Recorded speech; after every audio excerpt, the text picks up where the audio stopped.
The largest value of n for which 40 to the power n divide 60 factorial. ये question JEE mains 2026 में आया था, बहुत ही आसान सवाल है।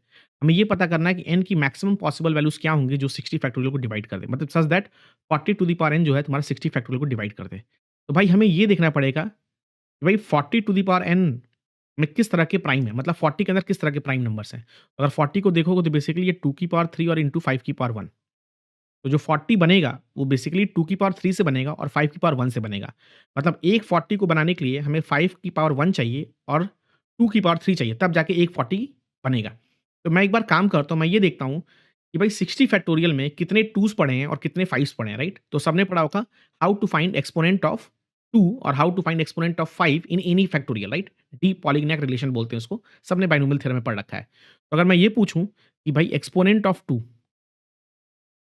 इन 60 फैक्टोरियल, मतलब 60 फैक्टोरियल के अंदर एक्सपोनेंट ऑफ 2 कितने हैं? तो बेसिकली मुझे क्या करना पड़ेगा 60/2, 60/2 स्क्वायर और ऐसे करते-करते 60/2 की पावर 5 प्लस 60/2 की पावर 6, ऐसे करते-करते आगे बढ़ना पड़ेगा जब तक ये ज़ीरो ना हो। ये क्वांटिटी बनेगी मेरी 30, ये बनेगी मेरी 60, 60/15, फिर 7, फिर 3 और फिर 1। तो ये बेसिकली बनेगा मेरा कितना 56, राइट? और अगर मैं ये पूछूँ तुम्हें एक्सपोनेंट ऑफ 5 इन 60 फैक्टोरियल, मतलब 60 फैक्टोरियल में 5 कितनी बार आएगा? उसके लिए मुझे करना पड़ेगा 60/5 का फैक्टोरियल, 60/5 का square and so on till 60/5 का क्यूब एंड सो ऑन।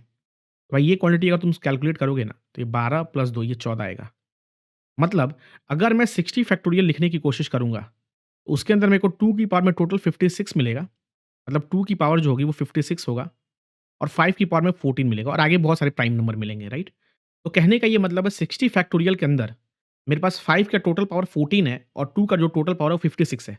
तुम्हें पता है कि भाई एक 40 क्रिएट करने के लिए if you want to create 140 you need एक power of 5 and 3 powers of 2।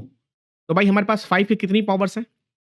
मतलब 5 का जो पावर होना चाहिए और 2 का जो पावर होना चाहिए वो 3:1 के रेशियो में होना चाहिए। तो हमारे पास 5 की कितनी पावर्स हैं? 14।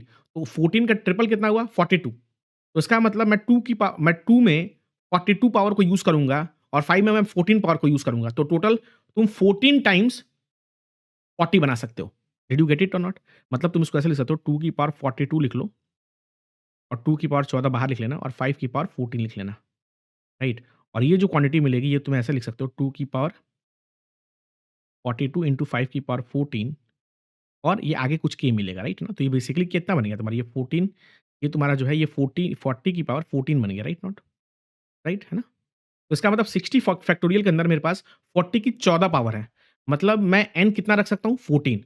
मतलब मैं 40 की पावर 14 से डिवाइड कर सकता हूँ। इसका मतलब इसका जो करेक्ट आंसर होगा वो ऑप्शन सी होगा। तो ऐसे और भी इंटरेस्टिंग वीडियो को जानने के लिए चैनल को लाइक कर, शेयर कर और सब्सक्राइब कर। बाय।